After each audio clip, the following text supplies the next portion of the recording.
Steven, it's finally here. Yeah, only 2 weeks after the rest of the world. Right. You're watching Optimal Play. I'm Brandon. I'm Steven. And we are here to finally talk through the player cards of the Return to Path to Carcosa box.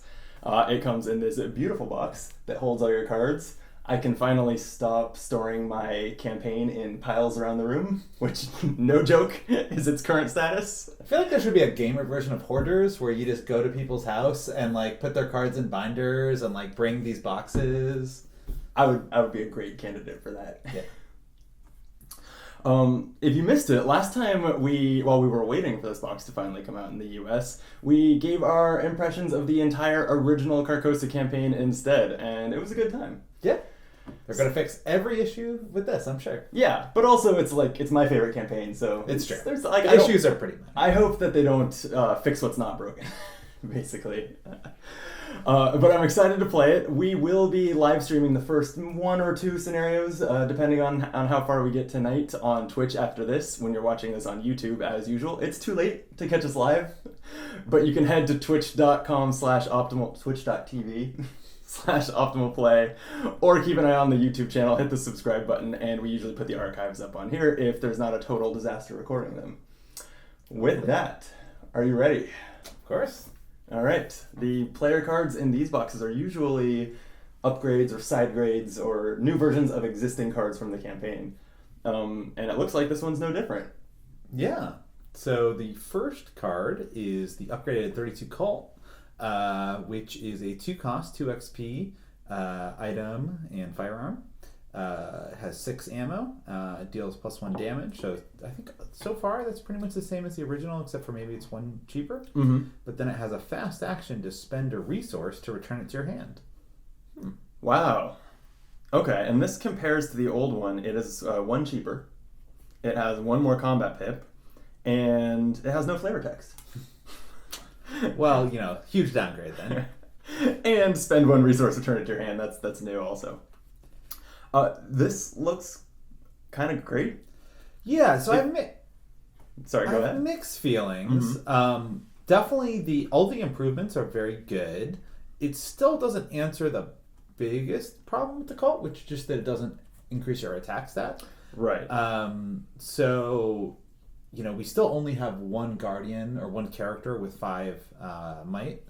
Or attack, whatever. Mm-hmm. So it's still probably a mark-only weapon, just because anyone else is going to want some way to bump up to 5. But, in mark, it seems like a solid upgrade. Yeah, I do think that the 32 Colt is a little more feasible than it was when it first came out because of tarot cards. True. You're that much more.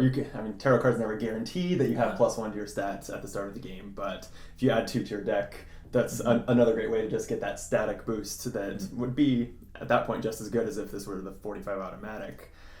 I think just the potential to have unlimited ammo on a card is real strong. The one, I think, caveat that I would say is that this is the same XP cost as Machete now is, and I think Machete's better. Is Machete 1 or 2? I thought it's 2. It's 2, okay. Yeah. This does have one nice synergy, which is if you're playing well prepared, this does have 2 fight icons, so it could become sort of a +1 damage, +2 attack weapon. Oh, I see. Yeah. I was getting well prepared confused with well maintained, as you said. Yeah, no. Because that one looks at the number of icons on an asset. Actually. So, I've really liked well prepared in Joe, so I could see this maybe in Joe along with that. Completely, yeah. And this is better with things like custom ammunition, too. Some of the upgrades to weapons can apply to this and not to the machete. And the well-maintained, the card that I thought you were talking about for a moment there, is a little bit wasted on this because it returns to your hand. Yeah. But it does mean that if you were trying to upgrade this with several upgrades, well-maintained would mean you get them back too when you return this to your hand. So I'd be potentially interested to dabble with those upgrades with this new Colt.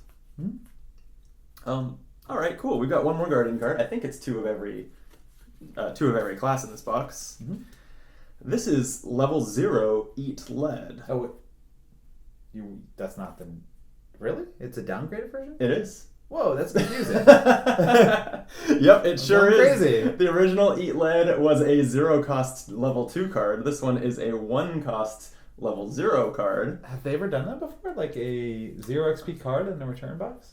I don't know about in the return boxes. We've definitely gotten downgrades before, but yeah, I can't recall any level 0 cards. I assumed you just messed up the order of the cards. I didn't. This made me like triple check that they were correct. But no, this is the new Eat Lead. It's a tactic event that says fast. Play when you activate the fight ability on a firearm asset. So hey, synergy with the Colt. Spend 1 additional ammo from that asset. When you reveal chaos tokens for this attack, reveal 1 additional chaos token. Choose 1 to resolve and ignore the other. So the difference here is that you're no longer, you're paying 1 resource for it, and you're not spending X additional ammo tokens for X additional chaos tokens as you were with the level 2 version. How do you think this compares? I kind of like this. I mean, I can't imagine that the XP version that you're often spending like 3 or 4 ammo to reveal 3 or 4 tokens, like that doesn't seem... It doesn't seem like a great thing to me to like attack an enemy where, you know, you need like a +1 or an Elder Sign to beat them. Like I would rather use it when I'm already up a couple and just reveal 2 to make sure I don't get like an auto fail. So yeah, I think anytime that you have the opportunity to draw more than 1 token, the number 1 reason that's great is because you are guaranteed to not auto fail. Yeah. And so that's all you need is +1 token, 1 extra token to guarantee that you're not going to auto fail. This seems a lot stronger to me, which usually when a lower level version of a card comes out, it's because no one was playing the higher one, and the lower one is actually stronger, at least for its level. Yeah. So, you know, you still save $1 on the upgraded one, so it's not useless, but the other part, the ability to spend 3 or 4 ammo, I don't find that useful. Yeah, I'm more likely to try this out. And as in that level 0 slot, it's something that I can try out, and if it's working, or if it's not really working, or if it's not making a huge impact, it's just one of the first to go as I start to put leveled up cards in my deck. Yep. Very cool. What do we got next? Ooh, this is one I was excited for. Logical Reasoning, the level 4 version. Still 2 costs, but now a crazy 3 wild icons. And it's an insight. For each clue you have to a maximum of 3, either heal 2 horror from an investigator location, or discard a terror card at your location. This is nuts. Yeah, this seems like an amazing Carolyn card, especially. But it's for any seeker, for anyone who's likely to have 2 or more clues, like healing 4 or 6 horror, and not even doesn't even have to be from the same investigator. As I read this, if you're together, you could do 2 from each of 3 players, for 2 costs, a 2 cost event. This seems incredible. Yeah, and Joe's another one where, like, because it's an insight, he can easily recur it, and so I'm going crazy already. All right, the madness is taking hold. Yeah, like, so because he can easily put it back in his insight deck, which might be getting low later on in the game, you know, Joe might play the same version of this 3 times in a game, and that's great value on a 4 XP card, obviously. Right. Yeah, and it has... I'm comparing the 2. It pretty much just also has a willpower icon as the other one, which having a card that's 3 willpower in your pocket is always nice. You're probably not looking to spend this for its icons. Yeah, though, I mean, there are some cases. So, for example, I built a Daisy that uses, like, Divermis, the tome that recurs stuff. So you could actually use this as 3 wild on a really important, say, Storm Spirits, and then recur it from your discard with Divermis. Then you only have to pay 1 for it. That's true. And you use Daisy's tome action. So, like, I think there are times when you might do that. Especially, like, campaigns really vary on how many terrors they have. Right. Like, there's tons of terrors in Night of the Zealot, and, like, you're going to have no problem playing this card over and over in Night of the Zealot. But, like, some campaigns don't have a lot of terror, so maybe you don't need to use it that many times. What do you think of the... Like, level 4 is pretty steep. Is it worth the XP?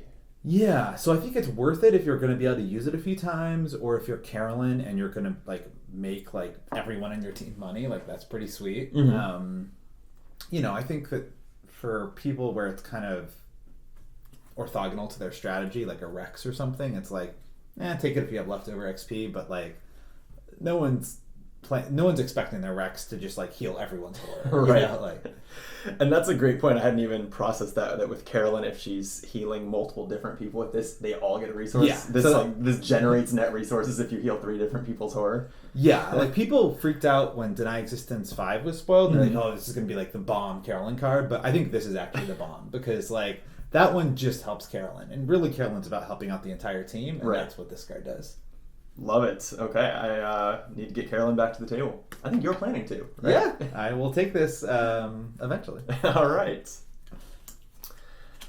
So the other Seeker card we got, and I don't have the other versions in here to compare because there are several of them. We got a new Archaic Glyphs upgrade. Archaic Glyphs, as I recall, is the level 0 unidentified card that you have to discard several intellect icon cards towards in order to allow you to get the text in your campaign log that lets you upgrade it. Yep. Here is the new upgrade option. And the important note, the level 0 version is a tome, so it's a little easier for Daisy to discover. Daisy gets all the perks. Okay, this new one, Markings of Isis. It is a 2-cost asset. It's a spell. It takes the arcane slot. You may only include this asset in your deck by upgrading it from arcane glyphs, and only if you have translated the glyphs. That's standard. It uses 3 charges and says, as an action, spend 1 charge, investigate. If you succeed, you may put an asset with printed cost of X or lower into play from your hand. X is the amount you succeeded by. And importantly, because it doesn't say instead, you would also get a clue if there was one at your location. Yeah, and that's definitely like a big part of these glyphs because like I remember I thought that the evade one was really bad because I was like, oh, you just like spend an action to evade, but you also get a clue, which makes that one better. And I think the same for this. It has to be a Seeker, I think, that has a decent number of assets, which they don't all have a ton. Yeah, I look at this and I'm seeing, you're right, yeah, you need a good number of assets. And then what it is an econ card. And like this is translating the glyphs, spending 3 XP, it's a lot of hoops to jump through for an econ card. Yeah, especially given that Seekers often want to play their assets before they investigate. True. So, like, how much are you going to succeed by if you don't have your Milan and your magnifying glass and your fingerprint kit out? Already in play. Yeah, good point. So, like, talents, other spells, there are going to be a few options, but I'm not seeing where this fits into a strategy. I do think it's interesting that this is one of the few cases where owning a new card is bad for you, because if you are doing shrewd analysis, you now have to include this. That's right. I'm not going to lie. Someone told me about this card, and I made sure to use shrewd analysis in one of my campaigns before this came out. So I did not particularly want it. That's a good point. I think with the Dunwich, the new Strange Solution, I felt like it improved the pool overall to where shrewd analysis, even though it diluted acidic ichor, which is the best option, it still was another pretty good outcome. Yeah, I have to agree with you here that this makes me less desire to get random upgrades. Oh well, they can't all be winners. Yep. All right, is this next one a winner? All right, Stealth, 2 cost, 3 XP, with 2 agility icons. The original had 1 icon, but same cost. As a fast action, exhaust Stealth, evade. The chosen enemy gets -2 evade. If you successfully evade the enemy, disengage with it, but do not exhaust it. Until the end of the turn, the enemy cannot engage you. So I think it's the same as the original, but with an extra icon and, very importantly, a fast icon. A fast action instead of... Right. A action. So suddenly this becomes action compression. This is like Finn. It's practically a free evasion per round as long as you leave the location and there's no one else at your location for this enemy that didn't get exhausted to pounce on.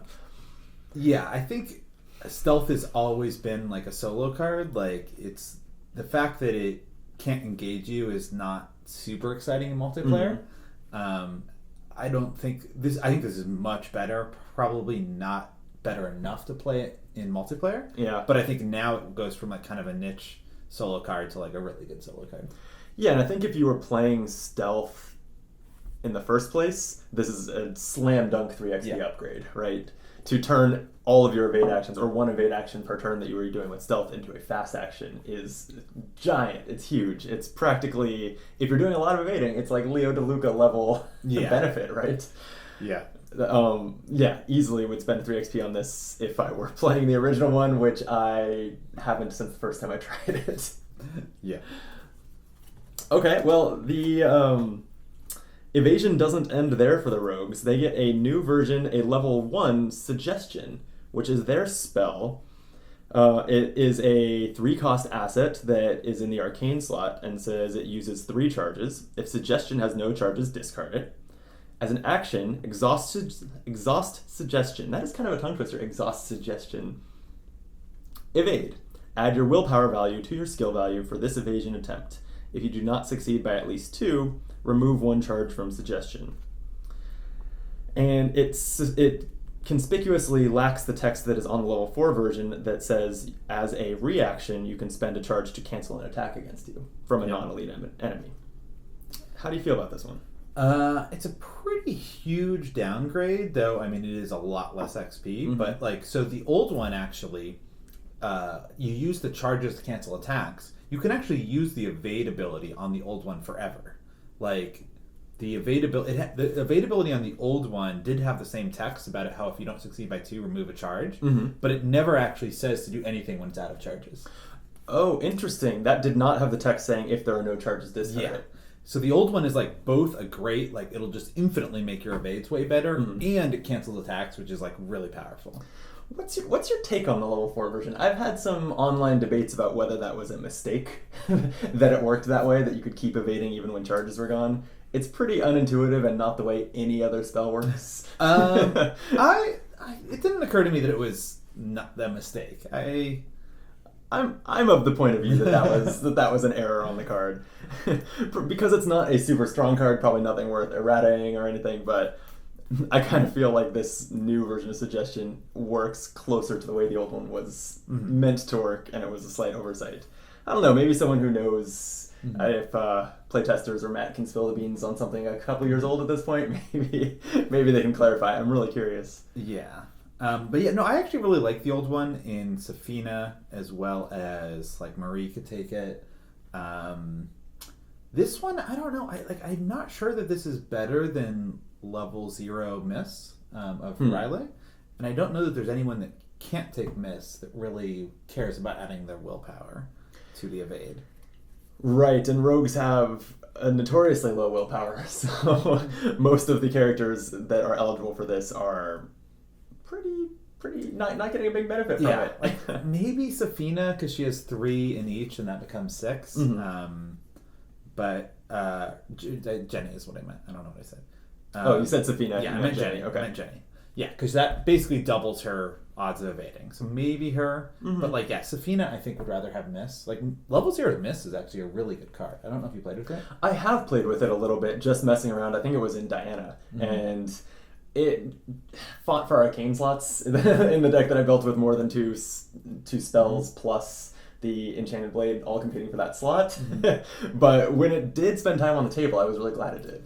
We were playing Forgotten Age with a Diana that had Miss, and that there's that part in the second scenario where you have to escape the temple. Yes. And it's really difficult. You know, you have to go past all these monsters that you evaded earlier in the scenario, and luckily we had a Finn who was getting free evades, and then we had a Diana that was using Miss to evade, and then it actually moves you afterwards. So it was exactly what we needed to get out of this horrible temple, and we all survived. So yeah, I'm really impressed with Miss. But we're here to talk about suggestion. Yeah. So yeah, suggestion, maybe Jenny. And suggestion always struck me as a Safina card because Safina was the rogue in this cycle, right? In the Carcosa cycle, so it came out in her cycle, and adding, she's the rogue with decent willpower. So I think that this lower level version is nice if she's using arcane research to get some discounts along the way as she upgrades. That's a good point. Yeah. Right? So she can take the level 1 version and benefit from that permanent. But she also has lots of other options to do that. She's probably getting that with Shriveling or other things as well. But she can only get up to level 2 Mystic. So I think actually before she probably maybe was having trouble with enough arcane research slots. Yeah, maybe so. So another option to squeeze the benefit out of that mental trauma you've given yourself. But okay. Mystic time.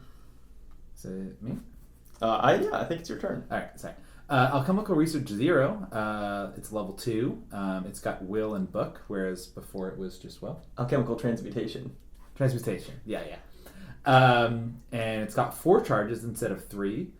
You can exhaust alchemical transmutation to spend 1 charge. Test will 0. It was will 1 before. For each point you succeed by, gain 1 resource to a maximum of 4. It was 3 before. And then if any of the special tokens are revealed, take a damage.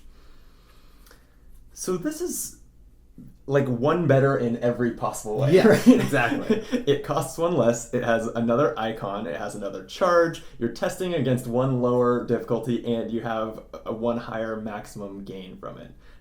It's a little silly to me in just how consistently it improved by 1. I think it's a pretty good card. Yeah. I think in a vacuum, it looks like a great card that you'd be happy to draw, especially early game when you've got time to convert it into resources. It has the potential to generate up to 16 resources. When it's always fun to look at cards in best case scenario point of view. But is it worth the 2 XP and the deck slot when you can just have, when you've got other econ options? It's could be worth considering. I find mystics, if you're taking like double arcane research, often do end up with like tons of XP. And delve too deep and stuff. So I think it's worth considering at least. I'm looking almost at the arcane slot as the biggest barrier, because for that reason, this seems like a pretty dead draw late in the game. Because even though sure you might have the actions to, even if you get 4 resources out at one time, it's like efficient, but that arcane slot is not necessarily available. Yeah, so I really liked the first one only in Akachi, and that was partly because her weakness requires like some crappy spell with charges to get rid of. Alchemical Transmutation was that spell. Now it's even better for that. It costs 0.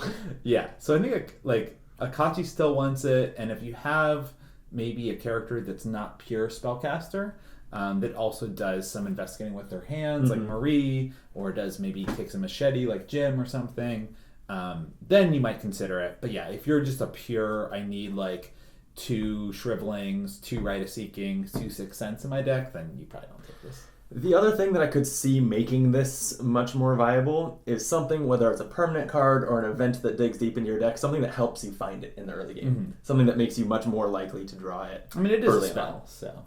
It is a spell, so the Arcane Initiate can help you look for it. I guess why do you bring it up? For that reason? Yeah. Like, there's not... that digs 3 cards deep, and it's slow. It's out. You gotta get Mandy on the new cycle. Yeah, that's based on the way this came out, it'll be out in Europe next week and here in December, so I'm not thinking that far ahead yet. I think I'm going to add this to my Daisy, who's been very broke and has a lot of cards that boost her will, and doesn't really value her arcane slot that much. So. Sure, yeah, as always. Good card for Daisy. Alright, the other new, it's also a spell, the other new Mystic card is Storm of Spirits, level 3. It's a 3 costs event, a spell. It says fight. This attack uses willpower instead of combat. You get +2 willpower for this attack. If you succeed, instead of its standard damage, this attack deals 3 damage to each enemy at your location. Any additional is dealt to the attacked enemy. If an icon token is revealed during the attack, deal 2 damage to each investigator at your location. And I am going to have to put these side by side to see how this is different. It's 1 more damage to all the enemies, 1 more damage to all your friends. Oh, interesting. Oh, and +2 to your will. Yeah, the +2 to your will is big. The +1 damage, dealing 3 is not a... There's a lot of actually, 3 there are. enemies. Okay, as soon as that sentence was halfway out of my mouth, I was like, you know what, actually, there are a lot of times I'd be happy to give +1 damage. Yeah. I don't know, what's your take? I love the original Storm of Spirits. I played Norman recently, and that was kind of the main weapon that he had for a while until I got like Shriveling 3 because I didn't want to spend a 0 level slot in it. it's a good card, and yeah, I think people that can take it, like Norman can take this. Daisy unfortunately can't, but yeah, I think Norman wants it, and a lot of Mystics. Yeah, interesting. I have never given Storm of Spirits level 0 much of a chance. I've never considered it to... It's never seemed that good to me, and I can't remember ever running it. So that's interesting that you think pretty highly of it. Yeah, I think it's good. I mean, you definitely want to be in multiplayer. Like, it's unlikely that you're going to get that many enemies. Yeah. And then you probably want to be playing with someone who can, like, evade. So, like, a Finn or a Rita can kind of string a couple enemies along for a couple turns, and then all of a sudden you've got, like, 3 or 4 enemies, and Storm of Spirits is amazing. That classic Daisy Skids duo. There you go. Oh, wait, level 3, though. Daisy can't do it. We covered this. But, damn. Yeah, like Rita and Marie or something. Rita and Diana. All right. I'm tired of talking about Daisy. Let's look at some secret cards. Just secret cards. That would be Survivor. Daisy. Survivor cards. Lantern. 1 cost, 2 XP with 2 book icons. So it's 1 cheaper and 1 more icon. You can investigate. Your location gets -1 shroud. And you can discard this to deal 1 damage to an enemy at your location, or remove it from the game to do 2 damage instead. This does not provoke attacks of opportunity. So this was obviously... It's obviously not by definition a signature card of Yorick's, but it's clearly... It's flavored around him. It works well with all his recursion. But this upgrade with the text that you can remove it from the game to deal 2 damage, like, Yorick doesn't want to do that. Yeah, although I actually think this could still be a good Yorick card because of the fact that it's 2 book icons. So you could throw it in as a perception, then recur it, then remove it from the game. Interesting. That's true. And also, the remove from the game is fully optional. You can do it just in that worst case scenario situation where it's going to make the difference. Yeah. And you don't have to do it the rest of the time. And I guess also the fact that it's 1 resource less is much better in Yorick as well, because like recurring this, spending 2 constantly to recur this, and then you're paying for it. Damage is You're paying for it over and over. Yeah. I think I can't remember the last time I played Yorick. Probably since he was pretty new, but I think I'd play this with him. I think it'd be a pretty good upgrade actually. Oh, I also like this, I think, in Preston. Interesting. 2 damage is much better than 1. Is it? And he often has trouble damaging, especially if you're not going Dark Horse, so your Fire Axe is only doing 1 damage. Right. Having a good way to do 2 damage would be really valuable. Now that all those favors are out too, there's a lot of talk about playing on high difficulties with practically testless Preston, and this is testless damage. That's something to add to that archetype. Definitely. Okay, speaking of Yorick, we've got an upgrade to what I've pretty much always considered his Gravedigger Shovel, too. It's a 1 cost to level 2 asset. It's an item, tool, weapon, and melee. It says fight, you get +2 combat for the attack. And you can discard it to discover 1 clue at your location, or remove Gravedigger Shovel from the game to discover 2 clues instead. And it's a hand slot. Right off the bat, quite a bit of synergy with Lantern. Symmetry with Lantern. And that they both are level 2, they both decreased in cost by 1, and then they both got this optional remove from the game to double their effect. Yeah, which one of those did you originally like better? And is it the same for the new ones? Gravedigger Shovel I originally liked better. The guaranteed clue is generally more valuable than 1 guaranteed damage, I find. You don't need as many clues as you need damage over the course of the game. Yeah. And sometimes there's like high shroud, low clue locations that are really annoying. Right. And then most of the time, the high combat monsters also have 1 hit points. Or at least more than 1 or 2. So doing 1 damage to them with Lantern was not that great. Here, I think I also like the shovel better. For the same reasons. It's just more so. It's 2 clues is enough to, even in 2-player, clear out some tough locations. Yep. They may have high shroud and just 1 clue per player on them. I think this is great. What do you think? Yeah, I would agree with you. The only thing is Preston's really good at clues, so he's probably more likely to take the other one. But yeah, I think probably for a lot of survivors, this one's better. Yeah, that's true. You're probably not shoveling for clues when you have Lola and lockpicks and everything else going on. Again though, I think that these feel like big buffs to Yorick for me. I'm going to have to get him back out.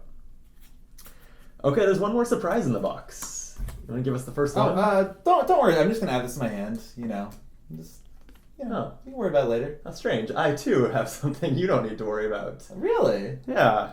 All right. Well, I'll tell the viewers. You okay? Don't listen to this. All right. Not listening. Mm-hmm. So, Unspeakable Oath, Cowardice. This is a Madness and Pact, campaign mode only, peril and hidden.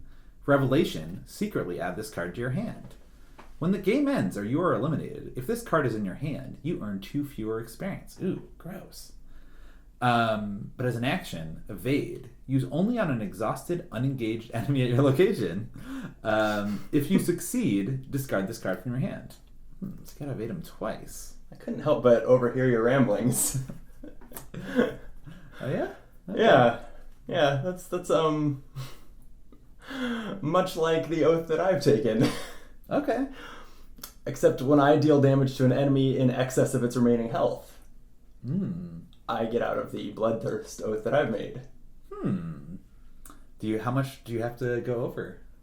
Just damage in excess. Okay, so just one. Yeah. All right. And because I'm especially curious, I have a third one. Also gives 2 fewer experience if it's in my hand at the end. After you successfully investigate a location with no clues on it, discard this card from your hand. That seems like the easiest one. There's a lot of one shroud, no clue locations. Yeah, for sure. These are cool. I love hidden weaknesses.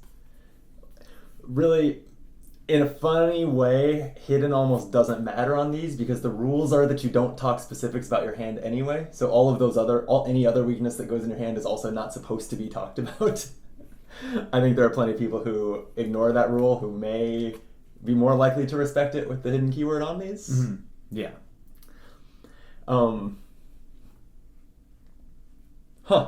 I think Bloodthirst is the worst.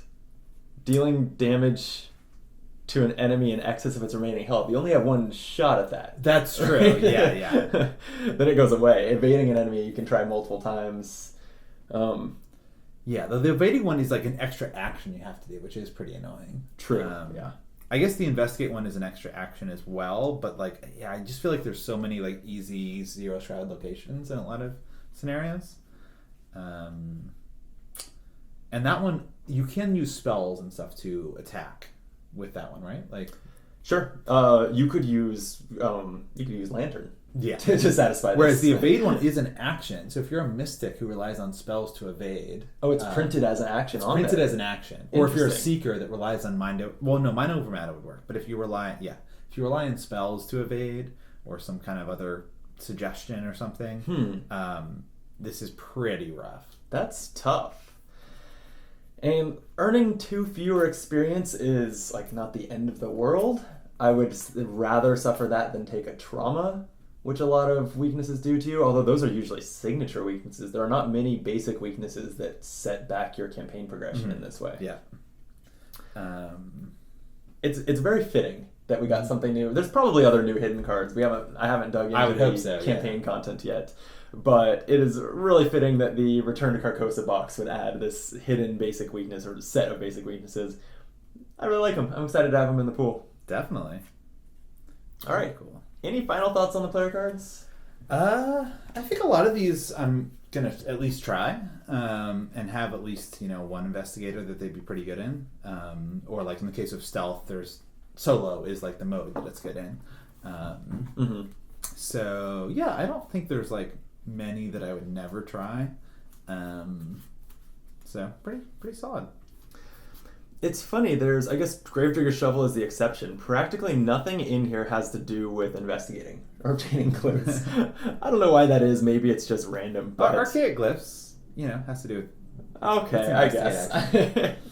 It upgrades your investigate to get an additional yet unrelated effect. So, all right, I'll give you that. Logical reasoning wants you to have a bunch of clues on you. It does. That's true. Okay, so there's some synergy there. I think all in all, it does a really good job of breathing new life into some cards that we're not seeing a lot of play.